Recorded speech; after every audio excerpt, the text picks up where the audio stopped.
Hello, it's Alex, the Bookubus.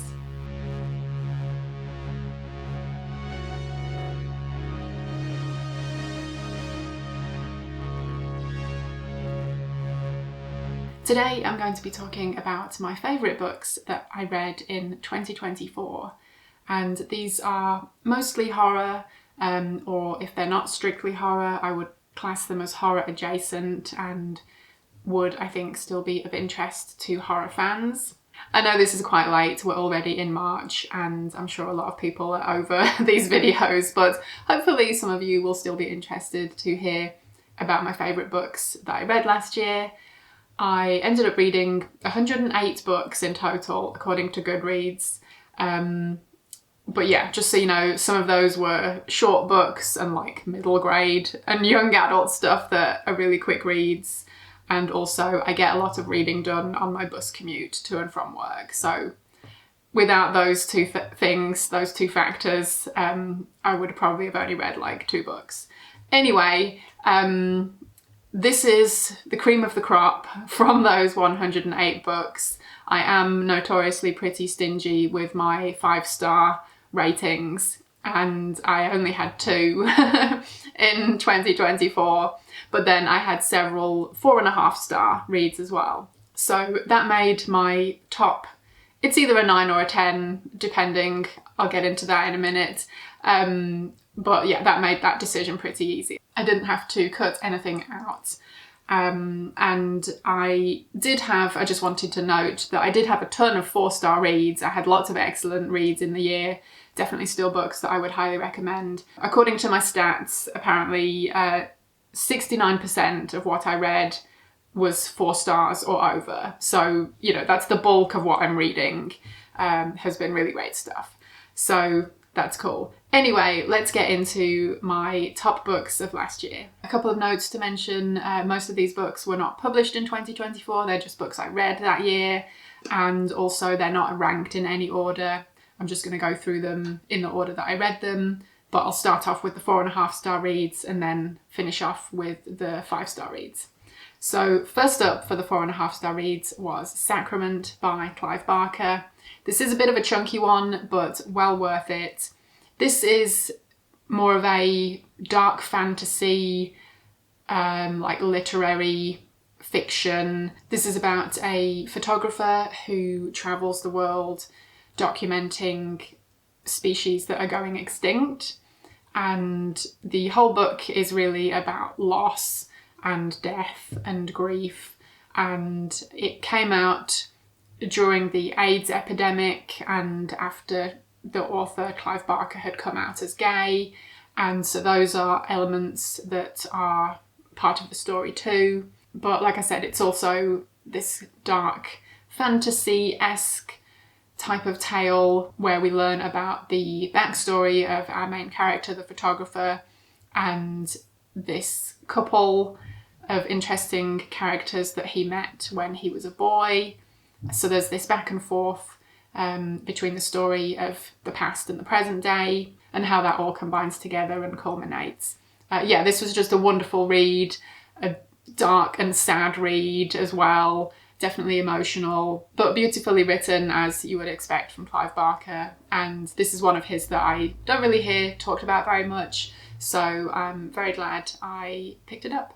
Next up was Pine by Francine Toon. I believe she is a Scottish author, and the story is set in Scotland. So we've got, wonderful atmosphere and locations, just a dark and brooding setting to start with.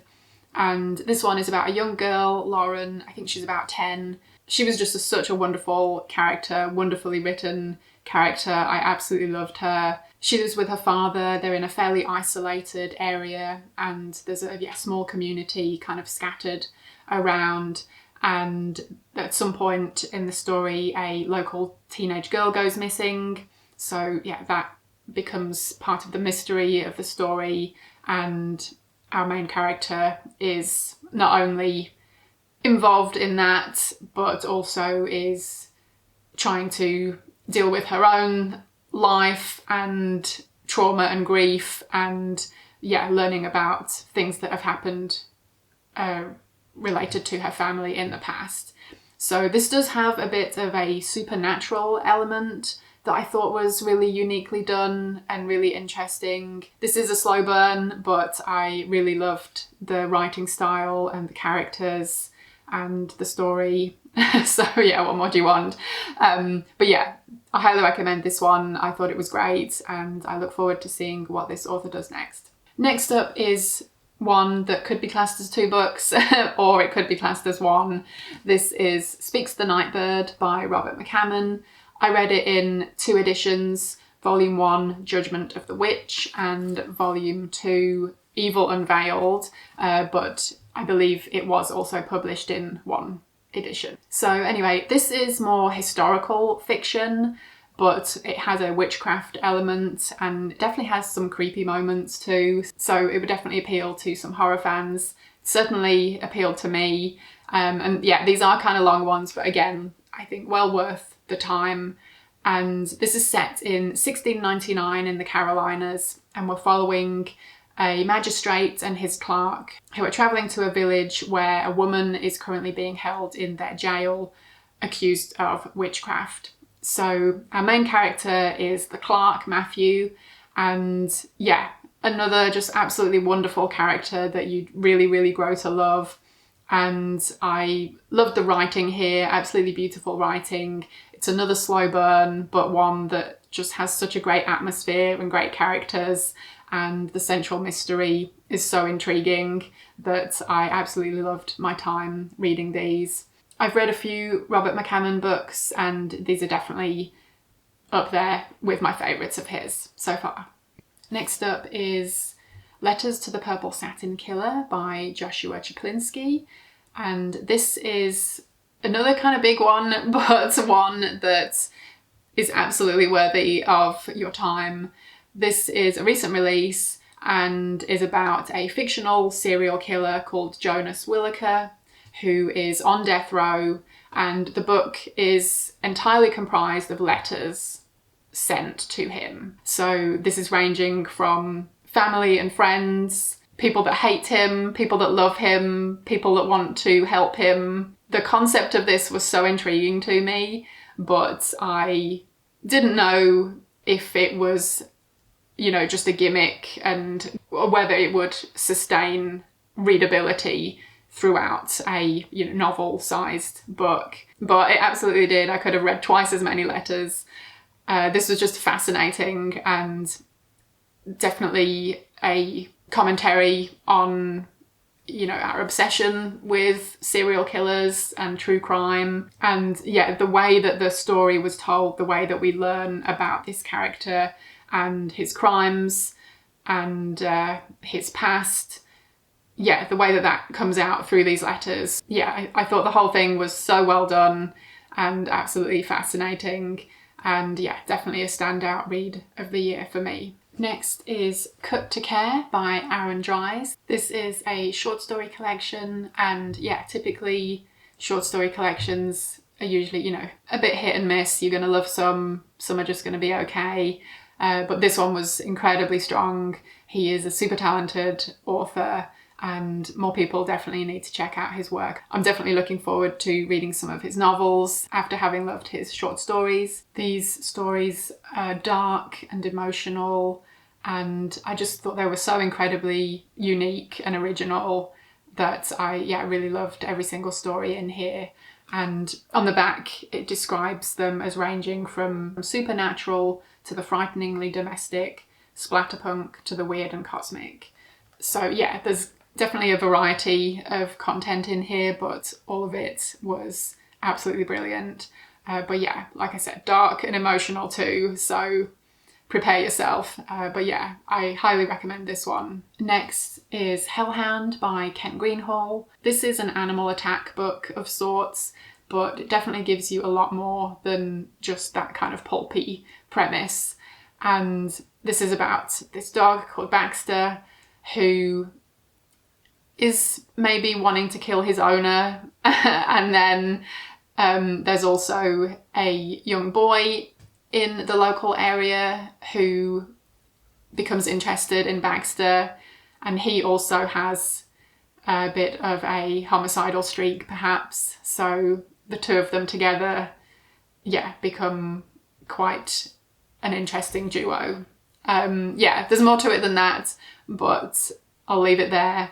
I thought this was, again, absolutely brilliantly written. I love Ken Greenhall's writing style. I've read a few of his books now and really enjoyed them all. I feel like he just has a really great way with words in that he can say so much in so few words somehow. I love all of the little details that he throws in there. And there's some humour also.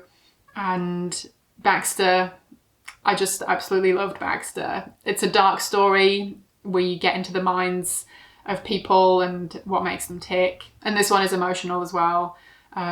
Just an absolutely brilliant read. Highly recommend it. Next is Where I End by Sophie White, who is an Irish author, and this is set on a remote island, off island, and is about a teenage girl who has lived a very sheltered life on this island, and she basically just stays at home and takes care of her mother, who is bedbound, and along with her grandmother, who also stays there. As the story goes on, we learn more about this family dynamic and how things came to be how they currently are, and we learn more about the teenage girl and how her experiences have shaped her. This one does involve some really unsettling scenes of abuse and some like really horrible things done to vulnerable people. It's also just really bleak, but I thought it was brilliantly written, and it's a pretty short read. I think it was about 200 pages, but there's a lot there to draw you in to the story and the characters and to unsettle you.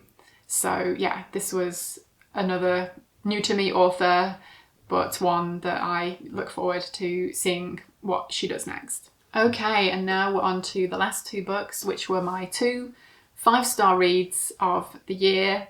So first up is actually another short story collection. This is Occultation and Other Stories by Laird Barron. This was my first time reading this author, and I definitely need to read more.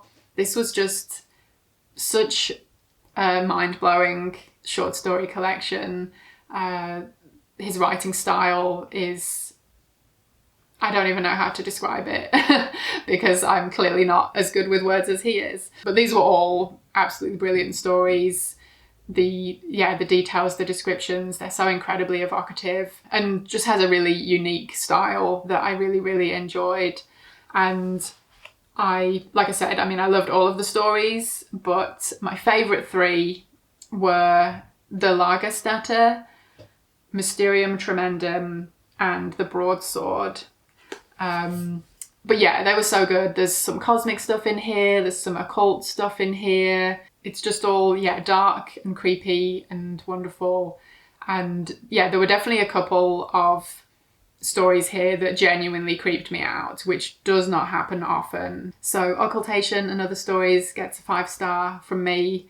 I absolutely loved it. I feel like it's a collection I would want to revisit at some point, and Laird Barron is definitely an author I need to check out more work from. And last up, my second 5-star read of the year was Blood Sugar by Daniel Kraus. This is about a young boy, and there are also a couple of other young characters, and then we have an older character who is a local drug dealer, and these kids hang out with him, and he has a grudge against the people of the community for reasons that we find out throughout the book, and he gets these kids involved in doing something horrific. This one just devastated me. It really did some things to me that I wasn't expecting it to do, because it has a lot of humour in here. It is funny at times, hilarious, and the next moment it's just utterly depressing and it will just punch you in the gut, which is a really hard combination to make work, but this absolutely does. This does have a very unique writing style, which is in, kind of like vernacular and slang. so it's probably not going to be for everyone, but I loved it. I thought it was so well done and really, yeah, got you into the head of this character, and I absolutely loved him. Yeah, this goes to some really dark places, and it's about, yeah, kids that have to grow up before they should. You know, they see things and they experience things that, you know, they lose their innocence early. And so yeah, that's tough for me to read. But yeah, like I said, on the other side, it's humorous as well and laugh out loud funny at times. So a very odd combination that shouldn't work, but definitely does. I feel like this is another book that I would love to reread at some point. And yeah, the way that the story all comes together at the end is, yeah, just, it's emotional. So be prepared. I would highly, highly recommend this one. Yeah, definitely standouts of the year for me. And also, what an amazing cover. So those were my favourite books of 2024. You'll have to let me know if you've read any of these. I would love to hear your thoughts. Or yeah, let me know what some of your favourites were. Or if you have any recommendations, I would love to hear about them.